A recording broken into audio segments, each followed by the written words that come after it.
আমি কথা দিয়ে গেলাম, আমার বাবাকে আমি তোর হাত থেকে উদ্ধার করবই।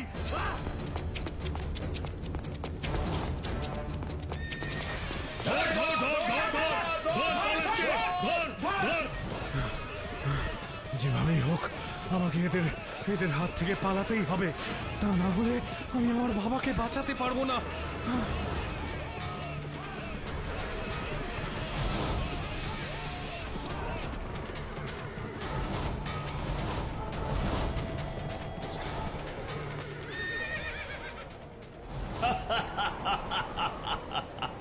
কি করবি?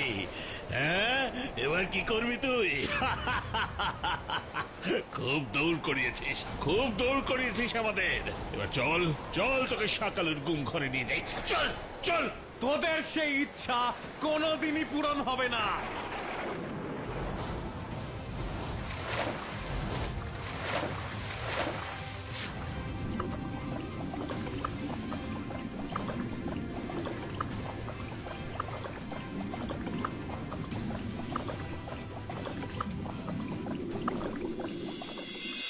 La la la la la la la la la la la la la la la la la la la la Bachchu, ওটা কি? মনেতে হচ্ছে কেউ যেন পড়ে আছে। চল তো ব্যাপারটা কি দেখি। আরে এ তো একটা ছেলে রে বাচ্চু, জলজ্যান্ত মানুষ। এই ওঠো ওঠো, একিরে বিচ্ছু, এ তো কোনো সাড়াই দিচ্ছে না।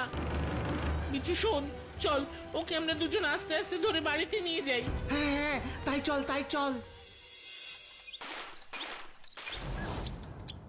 সকালু, আমি তোকে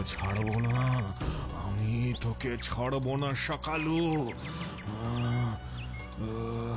সাকালু, চোখ খোলো, আস্তে আস্তে চোখ খোলো। বাটুলদা। হ্যাঁ, তুই কে? আমি বিশ্বনাথ বাটুলদা। কোন বিশ্বনাথ? ইন্সপেক্টর ইন্দ্রনাথের ছেলে। ইন্সপেক্টর ইন্দ্রনাথ? মানে যার কিডন্যাপের ঘটনাটা কিছুদিন আগে খবরের কাগজে বেরিয়েছিল? হ্যাঁ, ঠিক বলেছো বাটুলদা। সাকালুর দলের লোকেরা আমার বাবা ইন্দ্রনাথকে কিডন্যাপ করে আটকে রেখেছে সেই সীমাই দ্বীপে। এখন তুমি আমার বাবাকে ওই সাকালুর হাত থেকে বাঁচাও বাটুলদা। ইন্সপেক্টর ইন্দ্রনাথের মতন একজন সৎ সাহসী মানুষকে তো আমাকে বাঁচাতেই হবে। তার আগে আমাকে তুই বল বিশ্বনাথ, তুই নদীর পারে কি করে এলি? কি হয়েছিল তোর? তোমাকে সব বলছি বাটুলদা, সব বলছি। আমার বাবাকে কোথায় আটকে রেখেছিস? ভয়ঙ্কর সীমায় দ্বীপে।